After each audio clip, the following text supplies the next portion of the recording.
अस्सलामुअलैकुम व्यूवर। पहले test match में इंडिया को जिस तरह से साउथ अफ्रीका के हाथों डिफीट हुई, उस डिफीट के बाद से कई सारे क्वेश्चन जो हैं वो इंडिया के सामने सर उठाए हुए हैं। उनमें सबसे बड़ा क्वेश्चन तो प्लेइंग 11 का है कि क्या इंडिया उसी प्लेइंग 11 के साथ जाएगा जो पिछले टेस्ट मैच में उतारी थी कोलकाता में, क्योंकि वहां पर इंडिया 4 स्पिनर और 2 फास्ट बॉलर से गया था। क्या इस दफ़ा भी इंडिया वही प्लेइंग 11 उतारेगा? और सबसे बड़ा क्वेश्चन ये है कि शुभमान गिल, जो कि पिछले टेस्ट मैच में जब पहली इनिंग्स में खेलने के लिए आए अनफिट हो गए, अब वो दूसरे टेस्ट मैच का भी जो है वो हिस्सा नहीं होंगे। 99% चांस है उनकी जगह कोई और खेलेगा और ज़्यादा चांस है वो साई सुदर्शन खेलेंगे। और इसके अलावा जो दूसरा बड़ा क्वेश्चन जो दर्द सर बना हुआ है इंडिया के लिए, वो है पिच, कि इंडिया पिच किस तरह की देगी, क्योंकि पहले मैच में डिफीट जो हुई और उसके बाद जो गौतम गंभीर ने आके प्रेस कॉन्फ्रेंस की और उसमें उन्होंने कहा कि हमने क्यूरेटर से यही पिच डिमांड की थी। इसके बाद कई सारे क्वेश्चन उठ खड़े हुए कि क्या इंडिया को ये चाहिए था कि वो इस तरह की पिच डिमांड करे जिस तरह की पिच उन्होंने डिमांड की, जबकि अगर एक decent pitch India South Africa को देता तो मैं समझता हूं कि ज़्यादा चांस थे कि इंडिया इजीली टेस्ट मैच जीत लेता। तो आज की वीडियो में हम बात करेंगे एक तो गुवाहाटी की जो पिच है उसके ऊपर कि वो पिच किस तरीके की रहने वाली है और इंडिया की प्लेइंग 11 क्या होगी पिच के अकॉर्डिंग। पहले हम बात कर लें जो गुवाहाटी की पिच की, तो पिच के सबसे बड़ा जो प्रॉब्लम है, एक तो फर्स्ट टाइम वहाँ टेस्ट मैच खेला जा रहा है और जो रिपोर्ट्स आ रही हैं वो ये है कि पिच में बाउंस होगा और ये रेड टर्नर होगी, ब्लैक यानी कि रेड सॉइल पिच होगी, ब्लैक सॉइल पिच नहीं होगी। इट मीन्स कि यहाँ पर बाउंस भी होगा, सीम भी होगा। लेकिन सबसे बड़ा जो कंसर्न है वो ये है कि अगर आप ऐसी पिच देते हैं जिसमें अर्ली ऑन फर्स्ट सेशन में या फर्स्ट डे में फास्ट बॉलर के लिए मदद होती है, तो ऐसी सिचुएशन में फिर आप फंस सकते हैं वो इस तरीके से कि रबाडा जो है वो साउथ अफ्रीका की तरफ से खेल रहे होंगे, मार्को यंसन खेल रहे होंगे, कोई पता नहीं वो कॉबिन बॉस को भी खिला ले, मतलब एडजस्ट कर ले, तो फिर ऐसी सूरत में 3 फास्ट बॉलर आप कैसे हैंडल करेंगे, ये भी एक बड़ा क्वेश्चन है। तो इसलिए इंडिया के लिए इस वक्त सबसे बड़ा कंसर्न ये है कि वो किस तरह की पिच दे। एक नॉर्मल पिच मैं समझता हूँ इंडिया को सूट करती है कि जिसमें डिसेंट अमाउंट ऑफ टर्न हो वक्त गुजरने के साथ साथ, और जो बाउंस है वो भी मीडियम टाइप हो। तो ऐसी सिचुएशन में इंडियन बॉलर्स भी परफॉर्म करेंगे और इंडियन बैटर्स भी परफॉर्म करेंगे, क्योंकि अगर आप देखें इंडिया की प्लेइंग 11 जो कि सबसे बड़ा कंसर्न है इंडिया के लिए, वो उसमें डेफिनेटली जो चेंजिंग्स होनी है वो होकर रहनी है। उसमें आप देखें कि जायसवाल खेलेंगे टॉप ऑफ द ऑर्डर, जो शुभमान गिल हैं उनकी जगह डेफिनेटली साई सुदर्शन खेलेंगे। नंबर 4 के लिए देवदत्त पैडिगाल मैं समझता हूँ, नंबर 5 के लिए ऋषभ पंत, नंबर 6 के लिए धरव जुरल, नंबर 7 की अगर बात की जाए तो जडेजा, नंबर 8 की बात की जाए तो वाशिंगटन सुंदर, नंबर 9 पर जो है वो कुलदीप यादव, नंबर 10 पर जसप्रीत बुमराह और नंबर 11 पर मोहम्मद सिराज। क्योंकि ये प्लेइंग 11 जो है इसमें अगर आप देखें तो फास्ट का भी आपके पास 2 बेहतरीन बॉलर हैं और स्पिन का भी बेहतरीन अटैक है आपके पास और बैटिंग लाइन भी आपकी काफ़ी लंबी दिखाई देती है। तो इसमें मैं समझता हूँ कि इंडिया ज़्यादा बैलेंस नज़र आता है, बजाय ये कि जो प्रीवियसली उन्होंने जो प्लेइंग 11 उतारी है इसके अंदर डेफिनेटली वो नीतीश कुमार रेड्डी को भी खिलाने का सोच सकते हैं कि देवदत्त पैडिकाल की जगह हो सकता है वो नीतीश कुमार रेड्डी को खिला लें कि वो एज आ बॉलर भी सर्व कर सकते हैं, मीडियम पेसर और बैटर भी सर्व कर सकते हैं। तो ये ऑप्शन बिल्कुल इंडिया के पास वैलिड है। लेकिन स्पिन का जहाँ तक मैं जानता हूँ जडेजा और अक्षर पटेल दोनों के साथ जाना मेरा ख्याल है मुनासिब नहीं होगा।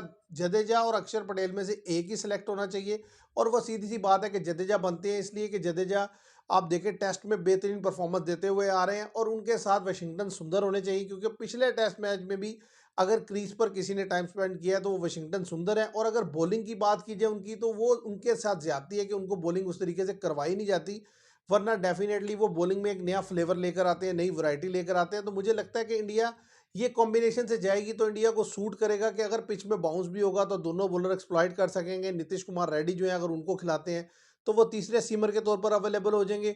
और जैसे वक्त गुजरने के साथ साथ स्पिनर यानी कि अपना रोल प्ले करेगा तो वहां पर आपके पास 3 स्पिनर भी होंगे। अब अगर बात की जाए साउथ अफ्रीका की, क्योंकि साउथ अफ्रीका जिस तरीके की प्लेइंग 11 उतारेगा, जो पिच होगी वो भी बड़ा रोल प्ले करेगी। देखिए साउथ अफ्रीका की अगर बात की जाए तो साउथ अफ्रीका मुझे नहीं लगता अपने बैटिंग ऑर्डर में कोई चेंज करेगा। जो एडन मार्करम है वो डेफिनेटली ओपनिंग पर आएंगे, रियान रिकल्टन के साथ बवूमा होंगे, नंबर 4 पर टोनी डिजोर्जे ही होंगे, नंबर 5 पर ट्रिस्टन स्टब्स खेलेंगे, वियान मोल्डर या कॉबिन बॉस इनमें से एक खेलेगा, नंबर 7 पे कायल वरियाने होंगे, 2 स्पिनर में हार्मर और कश्यप महाराज होंगे और 2 फास्ट बॉलर में समझता हूँ मार्को जैनसन और कागिसो रबाडा। ये प्लेइंग 11 साउथ अफ्रीका उतारने जा रहा है और ज़्यादा चांस ये है कि ये जो पिच होगी इसमें अगर आप बहुत ज़्यादा यानी कि एक्स्ट्रा ऑर्डिनरी पहले 2 दिन में कहीं बाउंस देंगे तब भी आप फंस सकते हैं। अगर आपने वही गलती की जो आपने कोलकाता में की कि एक्स्ट्रा ऑर्डिनरी टर्निंग ट्रैक दिया तो फिर भी आप फंस सकते हैं, क्योंकि देखिए टॉस फैक्टर आपके हाथ में नहीं है, इसलिए एक डिसेंट पिच देना ही सूट करता है।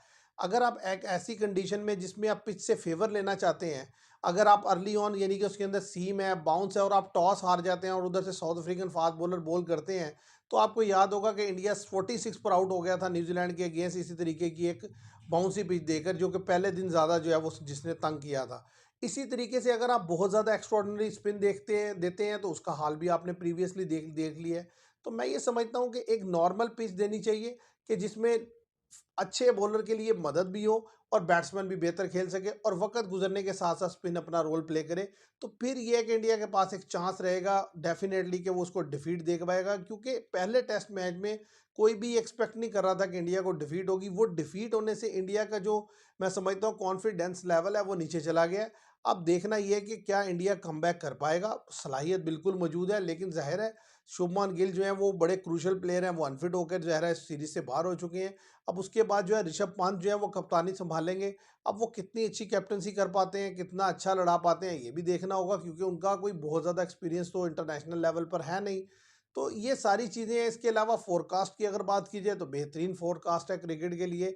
तो एक अच्छा मैच मैं समझता हूँ होना चाहिए और मैच को फोर्थ फिफ्थ डे तक जाना चाहिए। जैसे कि ज़्यादातर एनालिस्ट ने ये बात की है कि प्रीवियसली जो टेस्ट मैच खेला गया 2-2.5 दिन के अंदर ख़त्म हो गया। अगर यही टेस्ट मैच चौथे चौथे दिन 5वें दिन तक जाता और पिच इस तरीके की प्रिपेयर की जाती तो डेफिनेटली इंडिया के पास एज होता। और एक बात जिसको बार बार लोगों ने ये भी उठाया कि भाई अगर आप पिच को देखें तो बहुत ज़्यादा टर्निंग ट्रैक नहीं था, लेकिन इवन देन इंडियन बैटर जो है उस स्पिन को एडजस्ट नहीं कर पाए। तो कहीं ना कहीं इंडियन बैटर्स को भी देखना होगा कि अपनी टेक्निक पर काम करना होगा और पिच के अकॉर्डिंग खेलना होगा, ना कि 2-4 बॉल रुकने के बाद लूज शॉट खेलें। तो इस तरीके से मैं समझता हूं कि एक अच्छा मैच देखने को मिलेगा। और जाहिर है साउथ अफ्रीका को अगर आप देखें तो साउथ अफ्रीका एक टेस्ट मैच जीतकर एक कदम आगे जा चुका है। अब इंडिया अगर टेस्ट मैच जीता भी है तो ज़्यादा से ज़्यादा सीरीज बराबर कर सकता है, जीत नहीं सकता। तो इसलिए साउथ अफ्रीका तो डेफिनेटली एक कॉन्फिडेंस के साथ आएगा और इंडिया कहीं ना कहीं थोड़ा दबा दबा खेलेगा। अब देखना ये किसका पलड़ा भारी रहता है। तो पहले टेस्ट मैच में जैसे मैंने बोला था 60 से 70% चांस इंडिया का था, लेकिन इस टेस्ट मैच में मुझे लगता है कि चांस इवन है, 50-50 चांस है। साउथ अफ्रीका को अपने एडवांटेजेस हैं, इंडिया को अपने एडवांटेजेस हैं। तो देखते हैं क्या होता है। आज के लिए इतना ही। Thank you very much.